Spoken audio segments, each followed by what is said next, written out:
Good morning, everybody. It's the pollinator. So,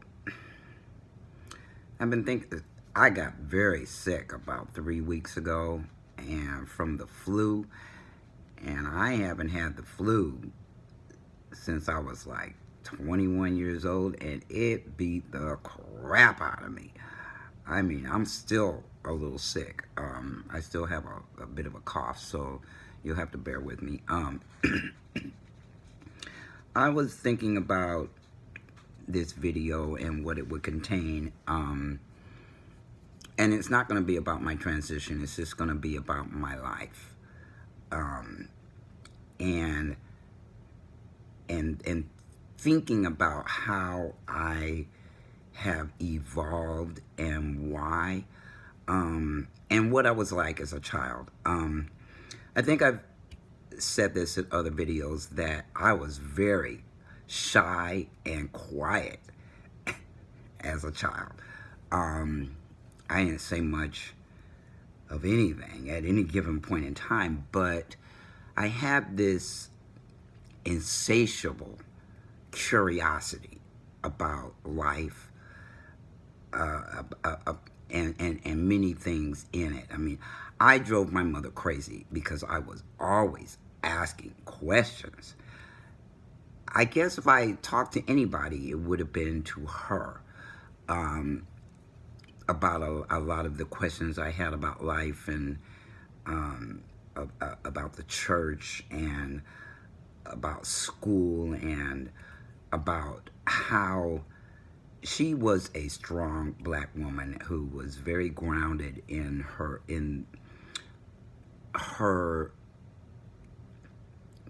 I wouldn't say she was an activist because she wasn't, but she was very grounded in the times, in the 1960s. And I watched her and observed her, her many reactions to things that were going on in the country, for black people. And so I guess if you could say anything about my childhood, aside from the fact that I was shy, was that I was very observant and very curious. And I'm not sure what happened between my childhood and my teenage years into my adulthood, but because I did not like to read. My mother read to me, but I wasn't the type of child to pick up a book and just start reading it. Although I was kind of strange. I studied the dictionary, and I don't even remember why I did that kind of thing, but I studied the dictionary. I learned to do calligraphy, well, my own version of calligraphy. I used to write people's names in 3D letters. Just something that I did for fun. But I was always doing something around sports. I did everything except probably play golf and ice hockey. Those are the only two things I can remember that I didn't do when it came to sports. But sometime after another word, the kind of person that I was ambitious.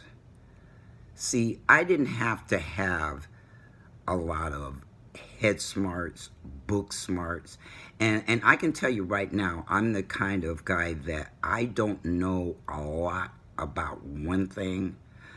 I know a little about a lot of things, because that's just the way that I've been since I became an adult, was just very studious about a lot of different things.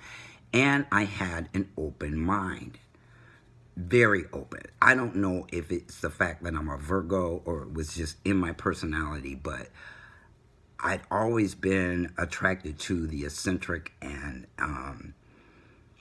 different kinds of people, and I always wanted to be around people who were older than me. I always wanted to be around people who knew more than me. I always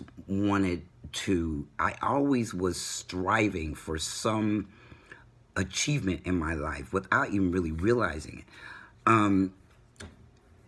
when I was a teenager, I had some jobs, and some of the first jobs that I had was being a data entry operator. And God gave me a couple of gifts, and one of them was to be very, very quick with my fingers. I taught myself to type with my mother's typewriter, and by the time I got in junior high school, I took a typing class, and the teacher asked me, "Why are you in this class exactly? You type faster than anybody in here." And I said, "I don't know, it was just something to do, something that was probably going to be an easy class for me." So he had me take a typing test within the first week of that class.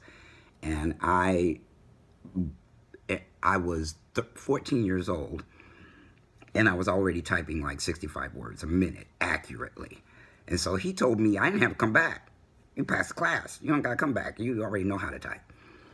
So one of the first jobs that I had after the very first one, where I was a grocery store clerk, was to be a data entry operator. And I did various kinds of jobs in that area. And I used to work for a company called, oh gee, now I can't remember, FD something. FDR, First Data Resources. And after that job, where I processed healthcare type stuff, and then after that job, I started working for a company where we processed credit card. Remember those where they used to imprint credit cards? Well, they sent all those imprints to a group of data entry operators, and I was one of them, where we would just sit all day and enter those imprinted cards into the computer.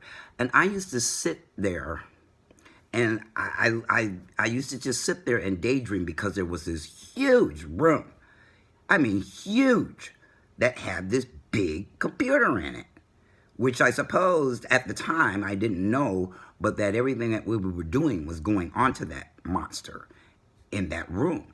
And I remember asking my supervisor, what is that in there?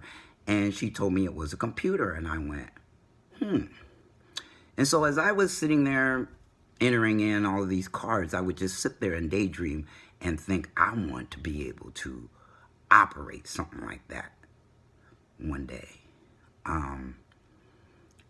So I just transfixed my mind on that. I can't even say it was a goal. It was just something that I wanted to do at the time. And I would look at that thing every day and just think, I want to learn how to do that. Because I would see a couple of guys walking around in that room doing various things, and wonder what it was that they were doing. But I never got to talk to them, because I never came outside of that room that I ever saw.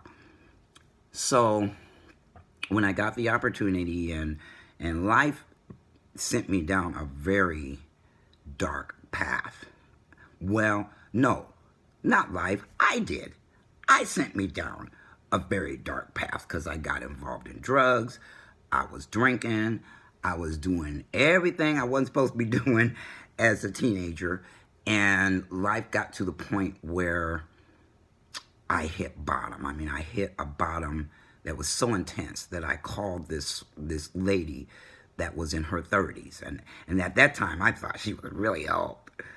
But I liked her, and she liked me, and I called her and told her my life is a mess. I don't know what to do with it. And she told me that I was too smart, too bright of a person to be in the situation that I was in, and that I should do something extraordinary, something, out of the ordinary, and join the military. I said, yeah, okay, like I belong in the military. I hated authority. I didn't want to be in the military. And my father gave me a choice when I was a young teenager, when I was 17, I think, 16 or 17, he gave me a choice to go into college or to join the Navy. And at the time, I was like, the Navy? Oh, I couldn't imagine myself in the Navy. And had I made that choice, I would have been one of the first black cadets in the Navy. And so I thought, no, I don't want to do that. I'll go to college. But, like I said, I proceeded to screw up my life. I did not finish college. I went to the University of Colorado in Boulder and proceeded to party my ass off. And just wasn't paying any attention to what was going on in there because I was tired of school. I didn't particularly like school, even though I was a good student. I didn't particularly like it. And so, you know, I guess I thought I was picking the better of two things I really didn't want to do. Go to college or go into the Navy. So I screwed that up. and then because of the path that I had gone down, I called that lady in. When she made that suggestion to me, I said, okay, I'll think about it. And it probably wasn't 6 months later that I actually went ahead and joined the military. But I did it on a delayed entry program. And I don't remember studying for the written part of the military exams, but I scored pretty high when I did take the tests. And so they gave me my pick of what my duty would be in the military, and I saw data processing on that list and that I qualified for that. I actually saw programming, and I was 2 points below the score I needed in order to start out the chute as a programmer. So I picked data processing instead. And went into the military when I was 20 years old. Now, for a long, long time, I kept saying I was 19 when I went into the military, but something dawned on me that I wasn't really 19 because I turned 21 between the time that I was in military tech school and went to my duty station. I turned 21, so I had to be 20. When I joined the military. Maybe I wasn't. I don't know. I have this... See, my brain is just getting older and older. I'm trying to remember all these dates and times because I joined the military delayed entry. So I joined. I had 6 months to do whatever I wanted to before I could change my mind and not go in the military. So at the time, I thought, well, I'm going to go to Los Angeles. Why Los Angeles? I'm not exactly sure why Los Angeles, but that's what I got in my head, and so that's what I did. I got a one-way bus ticket and went to Los Angeles. Maybe it was because that woman who told me to join the military was in Los Angeles, but she had a partner, and I really did not go there with getting together with her in mind. I went there because it wasn't part of the cold country.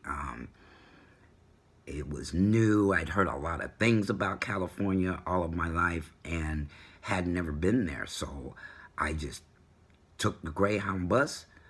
I got really ripped the night before I left. I got on that bus hungover. Well, I got on that bus and I ended up hungover because, you know, halfway through that trip, it took 2 days to get there from where I was. And by the morning, I was wasted. And I remember dancing to a song that night before. Some song about California. And I was screaming that song at the top of my lungs. And I told everybody in the club that I was going to California. And I was so excited. I just remember being so very excited. So I went ahead and I went to Los Angeles, and I lived there for I lived there for that 6 months before I decided I was going to go ahead and join the military. I had another data entry job in Los Angeles that I didn't have a car, and Los Angeles was a huge area to live in without a car. And I just didn't like where my life was, and so why not join the military? I didn't know any different. I didn't have any idea what I was getting myself into, but it was one of the best decisions I ever made in my life.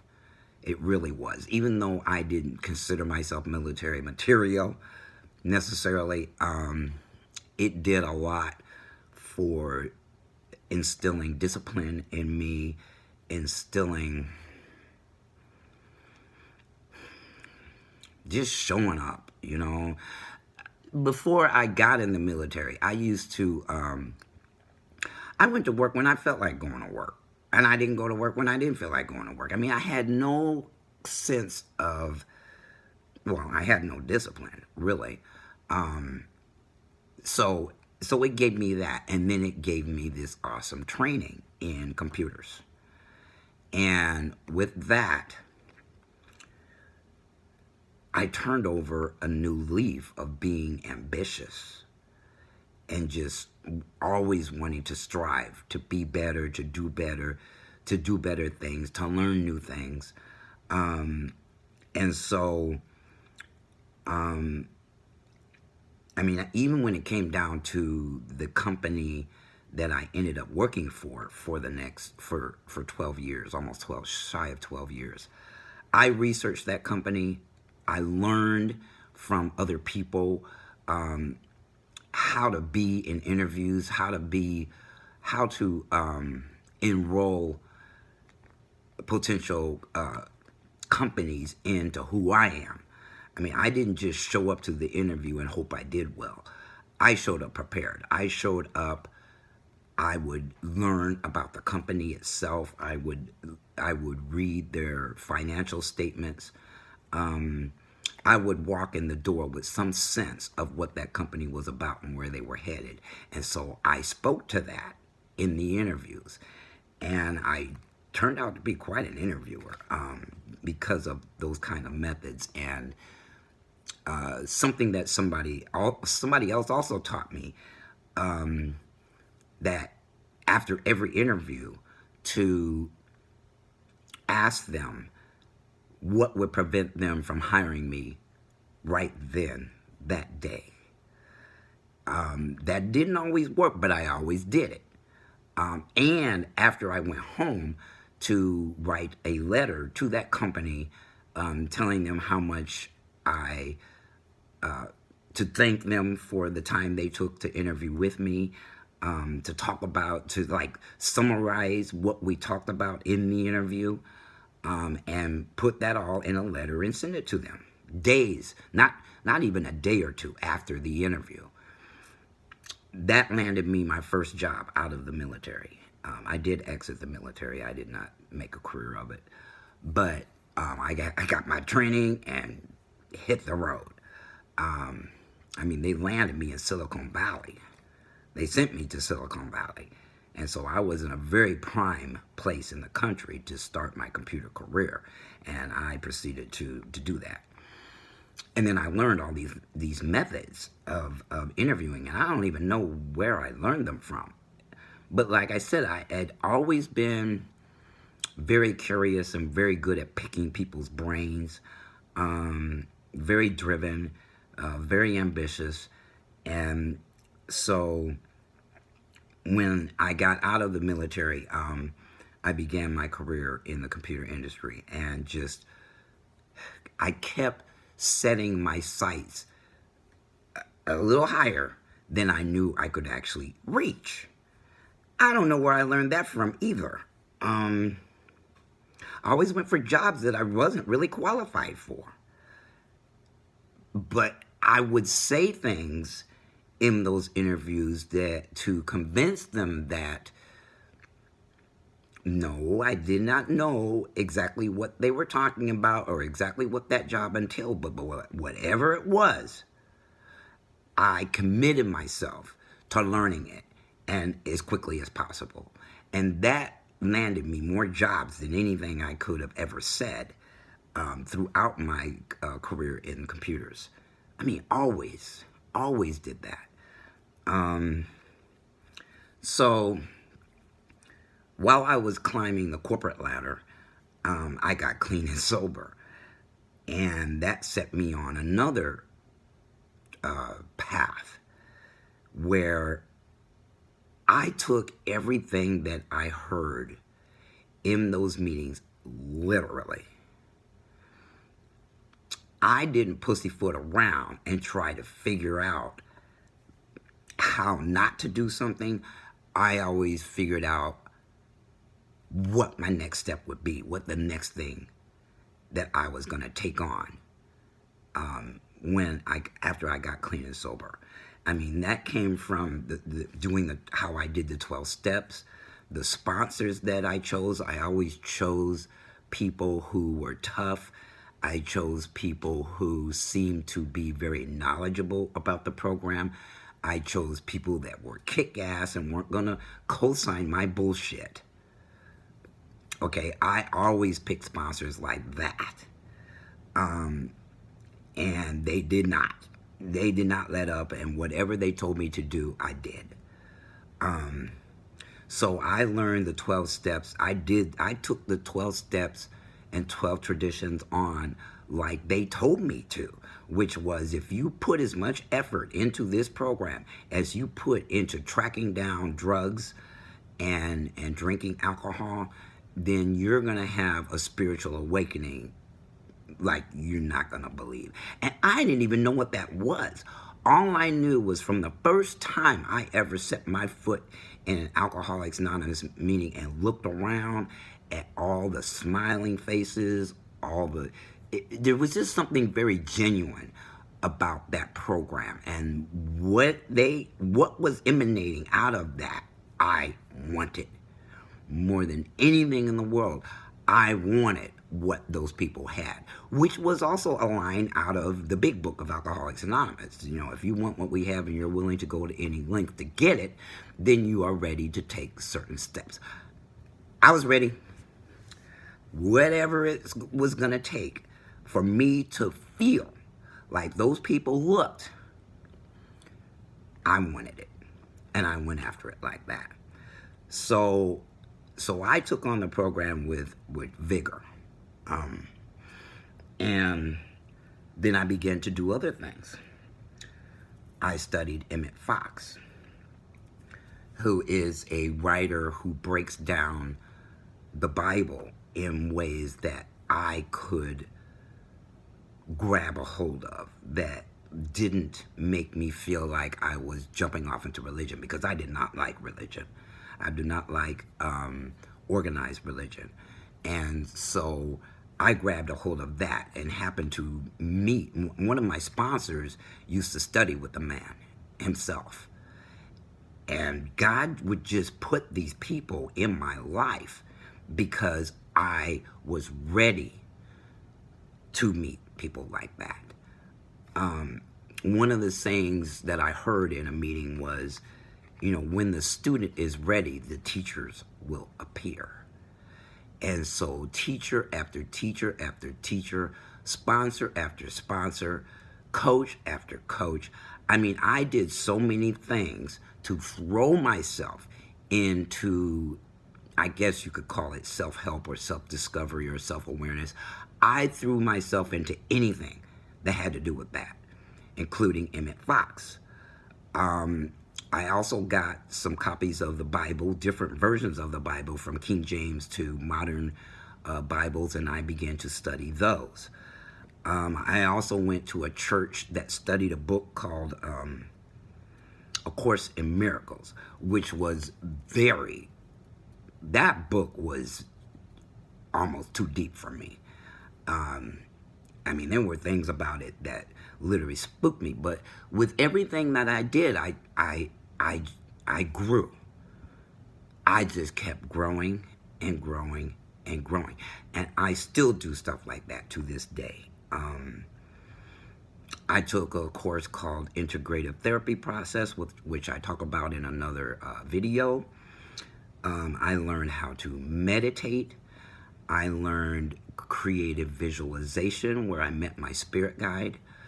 And I, believe it or not, people aren't going to even believe this, but in one of my creative visualizations where I was visiting with my spirit guide, I met God.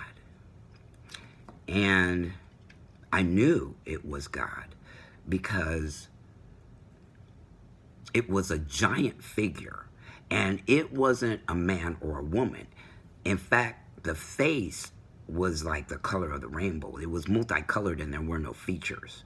But I knew who that was. And I began to cry in that visualization because I did not think I was worthy of meeting God. I remember either saying out loud or I said it in my head, why me of all people? I am the least religious, is what I said in my head, of almost anybody I knew. Why would God come into my visualization? And I'm not going to go into the conversation that I had, but I went back to class and I told everybody what had happened, and there wasn't a dry eye in that house. They knew that I had had a very huge spiritual experience, and I knew it too. It was after I started, it was during the time that I was taking Emmett Fox classes that I began to wake up into a different consciousness. And I didn't want to wake up, and I was very angry that something had happened to me where I knew I couldn't turn back. I could no longer be ignorant, irresponsible, unaccountable, reckless. I couldn't be any of those things anymore. And at the time, I didn't recognize it that way. At the time, I just thought, uh-oh, I don't want to be, I don't know. Sometimes I thought it was easier. Life was easier when I wasn't accountable for the way I felt, for anything that happened in my life. It just seemed like it would be easier if I stayed that way than somebody who was conscious enough to be responsible for every facet of my life. So I didn't want anything to do with it, but too late. And when I told my sponsor, he started cracking up, and I was mad. I was mad. And he started laughing, and he almost said, "It's too late. You have awakened, and you can't go back to sleep." So I just kept going. I started to study successful people. And it didn't matter to me whether they were black, white, green, orange, purple, brown, blue, red. Didn't matter who they were. I would get a book about them and I would study them. I remember reading a book called Think and Grow Rich. And I would attempt, with all of that I did, there was like homework in these things. And I would attempt to do all of the homework. And even when it came to down to that book, Think and Grow Rich, did I ever become rich? No, not materially did I become rich. I did become comfortable. You know, I did end up making 6 figures in life. And yeah, that's very comfortable living. But I don't consider that the richness of my spirit. What made me rich was all those things that I was doing that didn't have anything to do with making money. I studied a man named Anthony Robbins. His books were very, very difficult to implement. everything I did was always over my freaking head. But I would always go into it with the idea that somehow, some way, I would learn something new, something different, something better, something to better myself each and every day in each and every way. And I just have lived my life like that ever since I got clean and sober in 1983.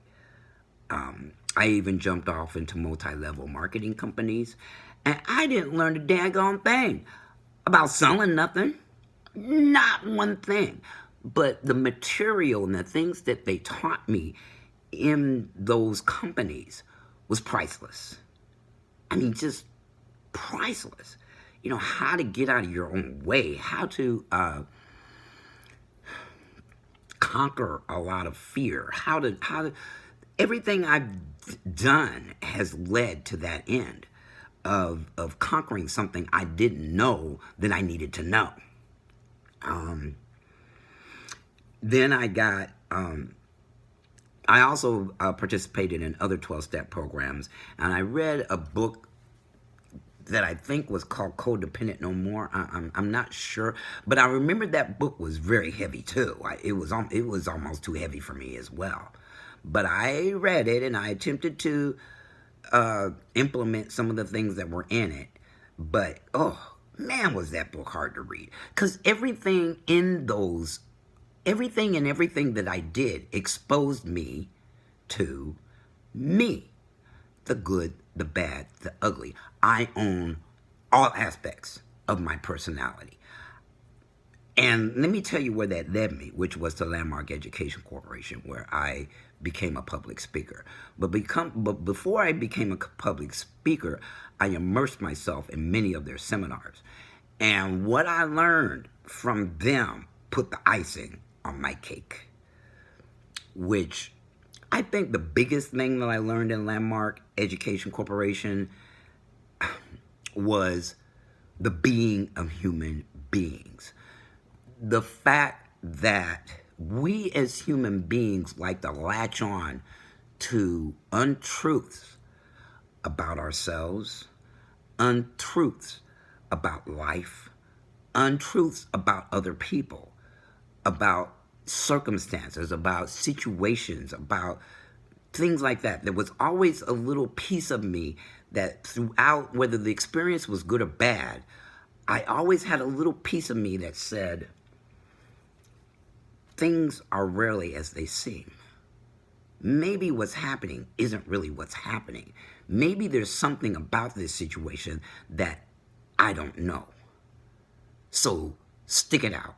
Make the best out of it. Don't wallow in bullshit, which was taught to me early on by my sponsors in Alcoholics Anonymous. So everything just triggered, piggybacked off of each other throughout my life, which, and everything came into play as good and bad, you know, and the regular ups and downs of life occur. Was to not always think that what's happening is really what's happening. What I think to be true is not necessarily the truth. How I feel isn't necessarily a fact about the situation. And so, you know, between that and the Book of Affirmations and me being infinitely curious about everything, being willing to do something that somebody was telling me to do, even if I didn't understand it. See, I wasn't very combative.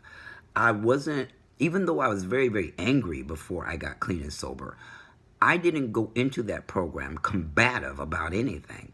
I did not argue and be combative with people who have been there and who walked the walk before I learned to.